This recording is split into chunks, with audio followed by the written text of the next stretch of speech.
I'm already with the inappropriate comments. And then I've started right on time then. I know. Yeah. I'm Eric Paul Johnson. And I'm Eric Winsenson. And I really didn't usually do my mass posting of links to the Loser Gone Wild episode, but we got a whole lot of comments about Loser Gone Wild anyway. So you should probably do them. Yep. So let's go ahead and get into it here. What happens when you got too much stuff up on your screen? I thought you said you were ready, Winsenson. I was ready. And then all of a sudden I've got all my Facebook people covering up the information here. This is a smooth professional setup. Says amazing. Well, thank you, Lynn. I don't know if you're talking about the song or the episode, but I'm going to say that you're talking about the episode because I'm a hollow person inside and I just grab for any nice things said about me anytime. Ollie Olson, not my fave. Again, I don't know if he's talking about the song. They're talking about the song. This time I'm going to say he's talking about the song. How could we not be anybody's fave? True. Yeah. Mike Hudson says, Loser Gone Wild is definitely not my favorite track on the album, but it's not my least favorite either. I like the song. I even like the jarring transition, although I do agree with Eric W.'s assessment that it sounds like two completely different songs spliced together. The biggest problem I have with the song is it runs too long. There are tons of E.L.O. songs that I think are too short. Quick examples are Believe Me Now and Above the Clouds. But Loser just flat out runs too long, like some of the tracks on the second E.L.O. album. According to album credits, it runs 5 minutes, 27 seconds. It'd probably have been better at about a minute less than that. I don't think it really needs that last verse at all. Not talking about the lyrics, just the whole thing. After that cool jazzy bluesy solo, which is one of the best parts of the song, it should really go back into the chorus and then the ending part of the song. Or maybe it should have been a half verse there. I don't know how to explain it exactly, but it just seems to drag along after the guitar solo until the last chorus section starts. And I 100% agree. Yeah, I do too. It could be a minute shorter. I think that's always been my beef with it too. Yeah, goes on for a little bit too long. And then I like your way of how the song should have gone. That would have been great, but we get the extended version. Trevor Raggett, another interesting cast. Oh, thank you. I reckon that Eric W. aces it in his appraisal. No, he does a lot of the time, yeah. It feels like two bits of tunes just bolted together rather than a single coherent song. And it's not just the time signatures that cause a huge, grinding, stick shift gear change. The styles do too. Using both of these devices can add a lot of power to a song, but only when they happen seamlessly. Rush throws loads of time signatures into songs like Limelight, sometimes across a single line or verse, but it feels completely natural. Similarly, I always have trouble saying that word. Similarly, with musical styles, the chopping and changing of styles in 10cc's I'm Mandy, Fly Me, and Paul McCartney's Live and Let Die flow across the songs, as do the bizarrely wonderful reggae bridges and Rush's The Spirit of Radio. When it works, it is fabulous. When it doesn't, ouch. And by the way, time signature is what I was trying to say last week about 4/4, 3/4, and all that. Those are time signatures. Yeah. I was trying to remember the actual word, and for some reason, it slipped from my mind, like Richard Tandy's name seems to all the time. All the time. Yeah. Yeah, and Eric W. will know much more about the Rush references. I'm kind of limited to New World Man and Tom Sawyer.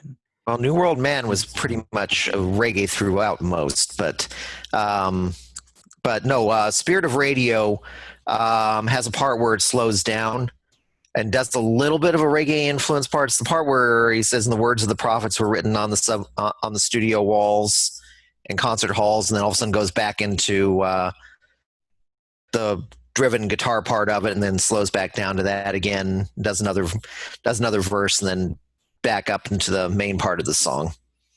That may be Because the Spirit of Radio is a very upbeat song, mm-hmm. and then it just all of a sudden just slows down for that one portion there. That may be the third Rush song that I'm thinking of that I've probably heard, because the lyrics sound familiar. Right. I would be very surprised if, after having to listen to a lot of classic rock radio, that you have not heard Spirit of Radio, because even back at the time when nobody would play Rush, hardly around here, that was one of the songs that got played along with Tom Sawyer, was Spirit of Radio. I knew No New World Man was the only top 40 hit I think they ever had in the U.S., unless Time Stand still got in the top 40. But no, I don't hate Rush. I also don't. They don't really do much for me. I'm impressed by their musical skill abilities, because I couldn't. That's. I'm just a gog at it. But the music itself is kind of eh. Although Tom Sawyer is just a mind-blowingly awesome song, and no, it didn't make the top 40. I think it got to number 41. It made the top 50. New World Man actually made it into the top 40. Yeah, New World Man was their only hit. Yeah, Spirit of Radio was in the 40. It was somewhere between 50 and 40. Yeah, it almost made it in there. Yeah. Well, when we get to our Rush podcast, we'll go on to more about that.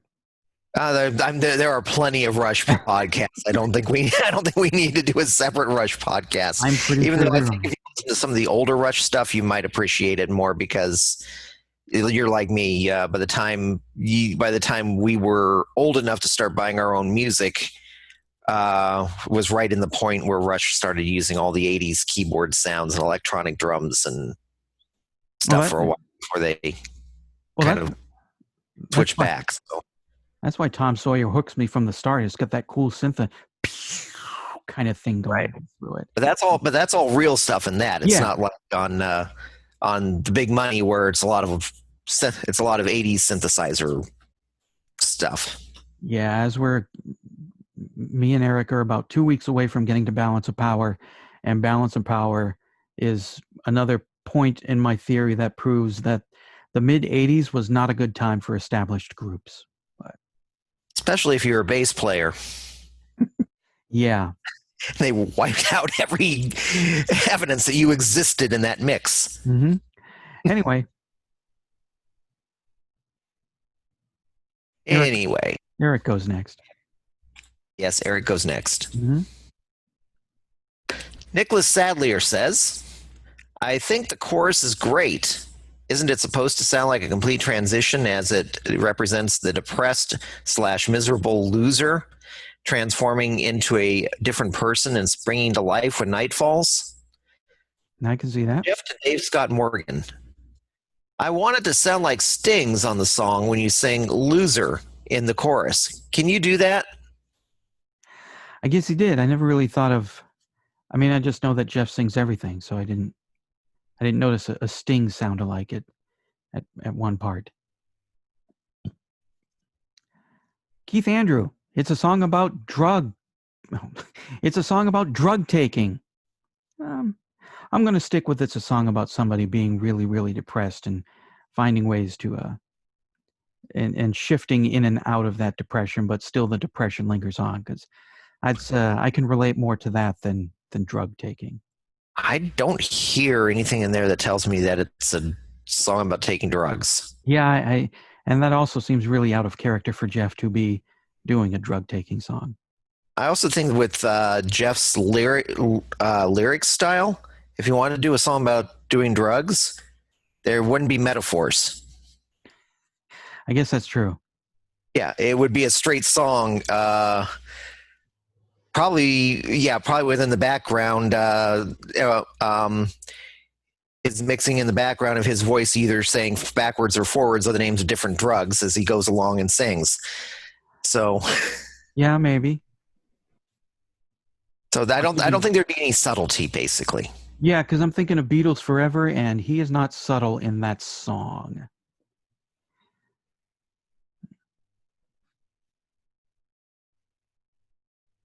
Okay. And Corey Gomel says, "Who says Jeff isn't a manic depressive? It has that Billy Joel Summer Highland Falls sentiment.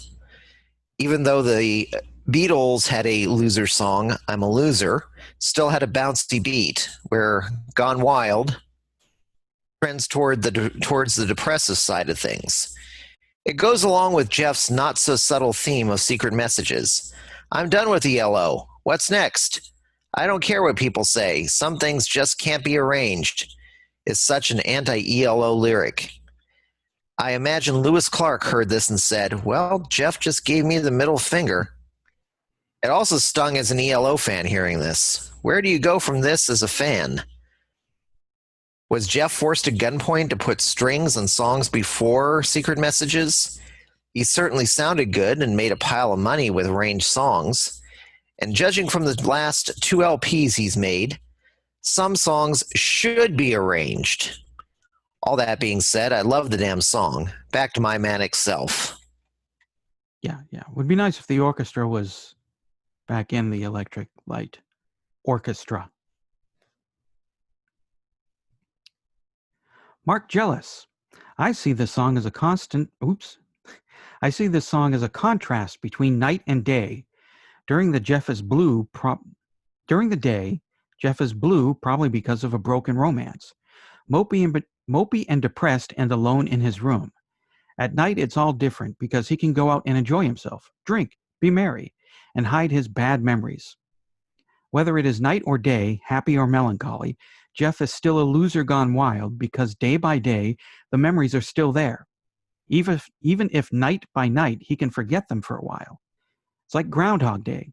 Nothing ever changes except the hangover and depression turn to a fake joy for a while once the sun goes down. I can make words in reading order go. Think of it a bit like Joe Jackson's Night and Day album. The happy, upbeat songs are on the night side, and the more introspective, sad songs are on the day side. Here we get both in one song. The two halves merge at the end there, showing two sides of the same sad coin. Nice one, Jeff. Yeah, I can totally see that. Although I was depressed for about 11 years. And then there have been plenty of times where it's just like, I just want to get skip past this bad part. I didn't drink though. Sleeping was what was my escape. For a while, I was the world is gone. That feels nice. And then I wake up and it's like, oh crap, that's right. So, and I never thought of that about Joe Jackson's album. I love that album. I've been listening to it for, I don't know. I got it in like 88. So a long time. But I got the CD version, so I didn't even know there was a night side and a day side. So to me, it's all one side. And it's all one damn good album. Is that it? That's it. Oh, that was the last comment. There you go. Okay. I think we're done here.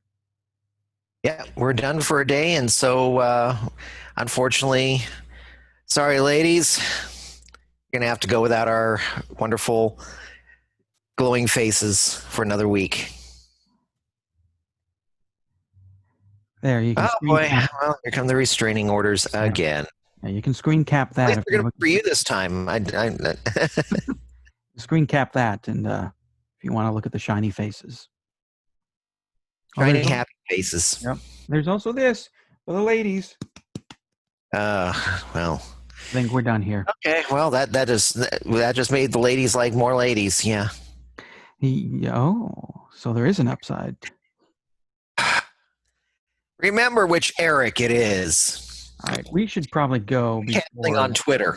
Yeah, we should go.